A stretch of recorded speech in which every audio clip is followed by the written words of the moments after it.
విదేశీ పెట్టుబడుల కోసం అంతర్జాతీయ సంస్థలను తెలంగాణ రాష్ట్రానికి ఆకర్షించడం కోసం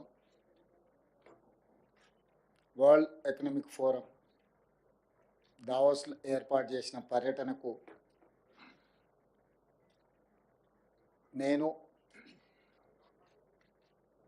సహచర మంత్రివర్గ సభ్యులు దుద్దిల్ల శ్రీధర్ బాబు గారు వెళ్ళడం జరిగింది.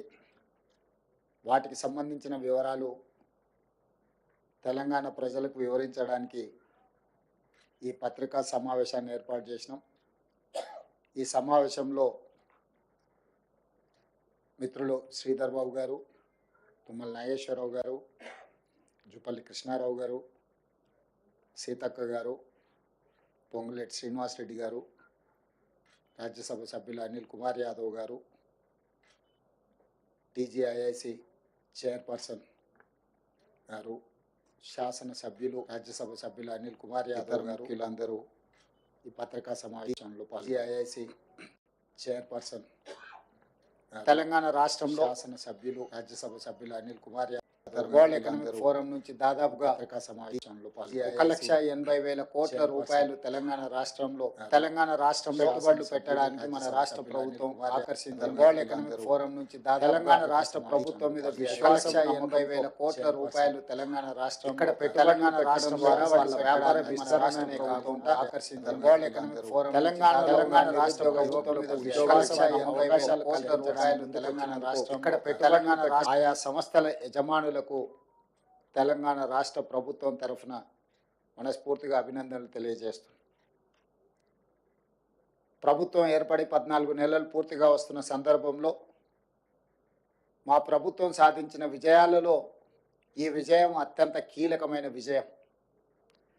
తెలంగాణ రాష్ట్ర ప్రభుత్వం మీద, హైదరాబాద్ నగరంలో పెట్టుబడుల మీద అపోహలు, అనుమానాలు సృష్టిస్తూ వాళ్ళ అనుచరులతో లేదా వాళ్ళ దగ్గర ఉన్న అక్రమ నిధులతో విష ప్రచారం చేయడం ద్వారా తెలంగాణ ఆర్థిక వ్యవస్థ మూలాలను దెబ్బతీయాలని కొంతమంది కుట్రలు చేస్తుంటే ఈ కుట్రలను తిప్పికొట్టడం ద్వారా తెలంగాణ రాష్ట్రంలో మేము పెట్టుబడులు పెడతాం, తెలంగాణ రాష్ట్ర ప్రభుత్వం మీద మాకు సంపూర్ణమైన విశ్వాసం ఉన్నదని ప్రపంచ దిగ్గజాల యజమానులు, ప్రపంచ దిగ్గజాలైన కంపెనీలు మన రాష్ట్రంలో పెట్టుబడులు పెట్టి ఈ పెట్టుబడుల ద్వారా వేలాది ఉద్యోగాలు, ఉపాధి అవకాశాలు కల్పించడానికి ముందుకు వచ్చినారు.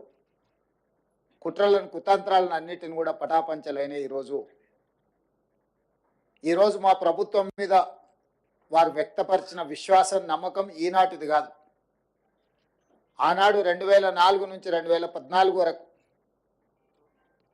ఆ ప్రభుత్వం తీసుకున్న నిర్ణయాలు, కొనసాగించిన విధి విధానాలు, ఈ విధి విధానాలకు 1991లో పివి నరసింహారావు గారు సరళీకృత విధానాలని దేశంలో ప్రవేశపెట్టడం ద్వారా అభివృద్ధి వేగవంతంగా జరగాలి, ఈ దేశం సంపన్న దేశంగా మారాలి అని పివి నరసింహారావు గారు ప్రవేశపెట్టిన సరళీకృత విధానాలను తిరిగి మన్మోహన్ సింగ్ గారు వాటిని వేగంగా కొనసాగించడము, ప్రభుత్వాలు మారిన, పాలకులు మారిన, పెట్టుబడులకు రక్షణ కల్పించడం, పెట్టుబడులను ప్రోత్సహించడం అనే విధానం నుంచి ఏ రోజు కాంగ్రెస్ పార్టీ పక్కకు జరగలేదు.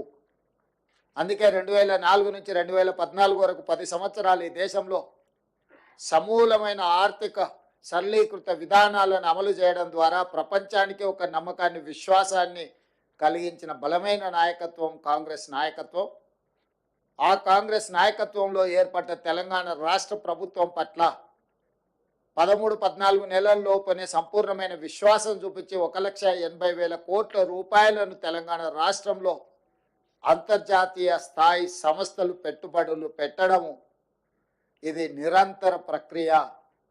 నిరంతరం మా ప్రభుత్వం చేసిన కృషిని, మా ప్రభుత్వం పాటిస్తున్న విధానాలను, రాజకీయపరమైన అంశాలలో విభేదించిన రాష్ట్ర అభివృద్ధి విషయంలో 2004 కంటే ముందు తెలుగుదేశం పార్టీ అమలు చేసిన విధానాలు రాష్ట్ర ప్రయోజనానికి అనుకూలంగా ఉంటే ఆనాడు వాటిని కొనసాగించిన ఈనాడు గత ప్రభుత్వం ఏదైనా ఉపయోగపడే అంశాలలో నిర్ణయం తీసుకుంటే కూడా తెలంగాణ రాష్ట్ర ప్రజలకు ప్రయోజనం చేకూరుతుంది అనుకుంటే ఆ విషయంలో రాజకీయ వివాదాలకు వెళ్లకుండా విధానాలను కొనసాగిస్తూనే ఇంకా స్పష్టంగా నమ్మకంగా విధానాల రూపకల్పనలో ఒక నిర్దిష్టమైన ప్రణాళికను తీసుకొని తెలంగాణ రాష్ట్ర ప్రభుత్వం ముందుకు వెళ్ళింది కాబట్టి ఈరోజు ఈ దిగ్గజాలు తెలంగాణ రాష్ట్రంలో పెట్టుబడులు పెట్టినరు. ఆ పెట్టుబడులను వేగంగా పన్నులను అమలు చేయడమే కాకుండా అనుమతులు ఇవ్వడంతో పాటు అవసరమైన భూ కేటాయింపులు కానీ పరిపాలన అనుమతులు కానీ అన్ని రకాలుగా ఆ సంస్థలను ప్రోత్సహించి ఆ సంస్థల పెట్టుబడుల ద్వారా రాబోయే ఉద్యోగ ఉపాధి అవకాశాలు తెలంగాణ సమాజానికి అందివ్వాలన్న ఆలోచన మా ప్రభుత్వానిది. ఈ అంశాలను మేము దావోస్లో ఒప్పందాలలో బిజీగా ఉన్న మీడియా మిత్రులు తెలంగాణ ప్రజలకు ఎప్పటికప్పుడు చేరవేస్తూ ఎవరైనా అనుమానాలు సృష్టించాలన్నా అపోహలతో కూడుకున్న ప్రచారాలు కల్పించిన మీడియా మిత్రులు వాటన్నిటిని కూడా పటాపంచలు చేస్తూ ఈ ప్రభుత్వం, ఈ రాష్ట్రం, ఈ హైదరాబాదు నగర అభివృద్ధి మన అందరిది అని చెప్పి సహకరించిన మీడియా మిత్రులందరికీ కూడా మనస్ఫూర్తిగా ధన్యవాదాలు తెలియజేస్తున్నా. ఇదే విధంగా మీ సహకారం ఉండాలి. మనందరం కలిస్తేనే తెలంగాణ, మనందరం కష్టపడితేనే తెలంగాణ అభివృద్ధి, మనందరం ఈ తెలంగాణ పునర్నిర్మాణంలో భాగస్వాములు కావాలి. భవిష్యత్తులో ఇంకా తెలంగాణ ఈ దేశంలోనే అత్యధిక ఆదాయం కలిగిన రాష్ట్రంగా మారాలి. ఈరోజు తెలంగాణ రాష్ట్రాన్ని $1 ట్రిలియన్ ఎకానమీకి తీసుకెళ్లాలని మేము నిరంతరం కృషి చేస్తున్నాము.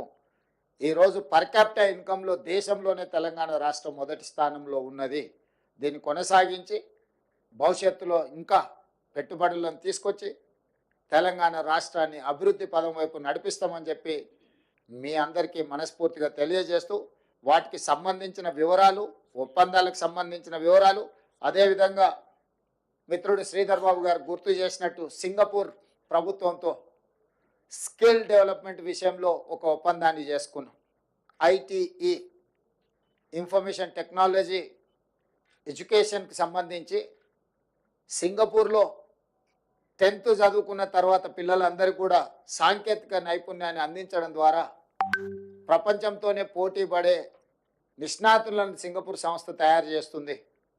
అందుకే ఈరోజు తెలంగాణ రాష్ట్ర ప్రభుత్వం వాళ్ళతో ఒప్పందాలు చేసుకొని ఇక్కడ చదువుకునే విద్యార్థులను కూడా అక్కడికి తీసుకెళ్ళి వాళ్ళ ఐటీఈలో శిక్షణ ఇచ్చే విధంగా అక్కడి నుంచి కూడా విద్యార్థులను ఇక్కడికి తీసుకురావడం ద్వారా మన సంస్థల్లో కూడా వాళ్ళ విద్యార్థులు కొంతకాలం వచ్చి ఇక్కడ మన విద్యార్థులతో కలిసిమెలిసి చదువుకుంటే సాంకేతిక నైపుణ్యం పెరుగుతుంది, మన వాళ్ళకు కూడా అవగాహన పెంపొందుతుంది.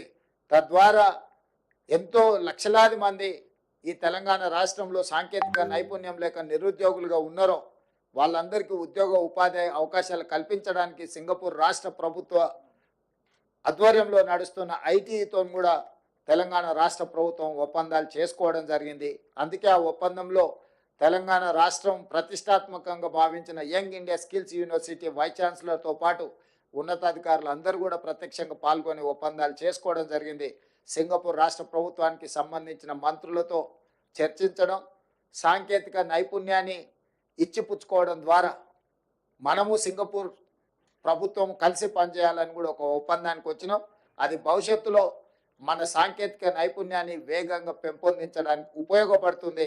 ఇవన్నీ కూడా తెలంగాణ రాష్ట్ర అభివృద్ధి కోసం ప్రభుత్వం తీసుకుంటున్న నిర్ణయాలు. ఈ నిర్ణయాలను అన్నిటిని కూడా యువకులకు, ముఖ్యంగా ప్రజలకు అందరు కూడా చేరవేస్తున్న మీకు అందరికీ మనస్ఫూర్తిగా ధన్యవాదాలు తెలియజేస్తూ మా విదేశీ పర్యటనకు సంబంధించి ఒప్పందాలకు సంబంధించిన పూర్తి వివరాలను అందించవలసిందిగా మిత్రుడు మంత్రి గారు శ్రీధర్ బాబు గారిని కోరుతున్నాను.